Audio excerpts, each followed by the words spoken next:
ओम श्री परमात्मने नमः। अथ तृतीयोऽध्याय है। अध्याय 2 में भगवान श्री कृष्ण ने बताया कि यह बुद्धि तेरे लिए ज्ञान मार्ग के विषय में कही गई। कौन सी बुद्धि? यही कि युद्ध कर, जीतोगे तो महामहिम की स्थिति प्राप्त कर लोगे और हारोगे तो देवत्व है।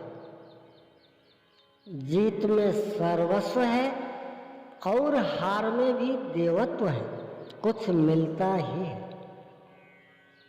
अतः इस दृष्टि से लाभ और हानि दोनों में कुछ न कुछ मिलता ही है, किंचित भी क्षति नहीं है। फिर कहा, अब इसी को तो निष्काम कर्म योग के विषय में सुन। जिस बुद्धि से युक्त होकर तो कर्मों के बंधन से अच्छी प्रकार छूट जाएगा। फिर उसकी विशेषताओं पर प्रकाश डाला।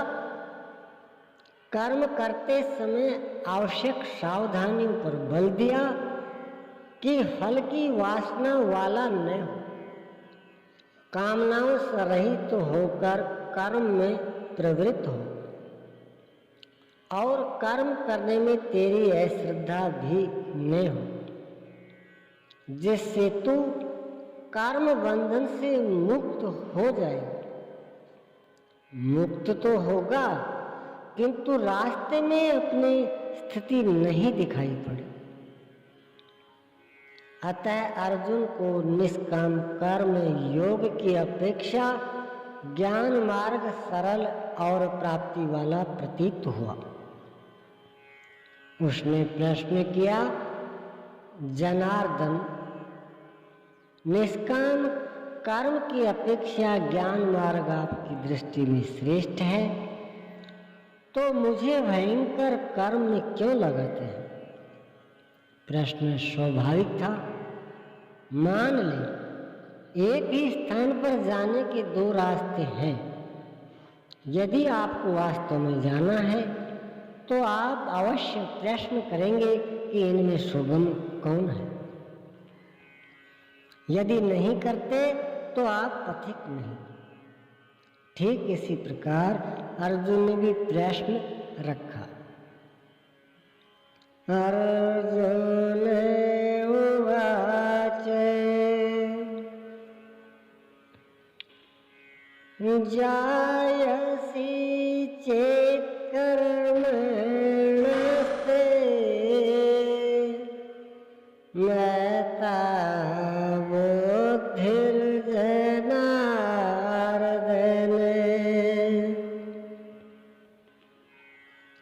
तत्किं कर्मणि घोरे मां नियोजयसि केशव। जनों पर दया करने वाले जनार्दन, यदि निष्काम कर्म योग की अपेक्षा ज्ञान योग आपको श्रेष्ठ मान्य है तो हे केशव, आप मुझे भयंकर कर्म योग में क्यों लगाते हैं? निष्काम कर्म योग में अर्जुन को भयंकरता दिखाई पड़ी, क्योंकि इसमें कर्म करने में ही अधिकार है, फल में कभी नहीं। कर्म करने में अश्रद्धा भी न हो और निरंतर समर्पण के साथ योग पर दृष्टि रखते हुए कर्म में लगा रहे। जबकि ज्ञान मार्ग में हारोगे तो देवत्व है, जीतने पर महामहिम स्थिति है। अपनी लाभ हानि स्वयं देखते हुए आगे बढ़ना है। इस प्रकार अर्जुन को निष्काम कर्म योग की अपेक्षा ज्ञान मार्ग सरल प्रतीत हुआ, इसलिए उसने निवेदन किया। व्यामिश्रेणेव वाक्येन बोध्यं मोहयसीव मे तदेकं वद निश्चित्य येन श्रेयोऽहमाप्नुयाम्।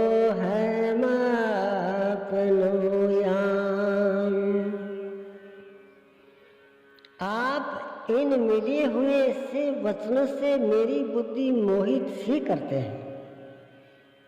आप तो मेरी बुद्धि का मोह दूर करने में प्रवृत्त हुए हैं। अतः इनमें से एक निश्चय करके कहिए जिससे मैं श्रेय परम कल्याण मोक्ष को प्राप्त हो जाऊं। इस पर श्री कृष्ण ने कहा, ओम श्री सद्गुरुदेव भगवान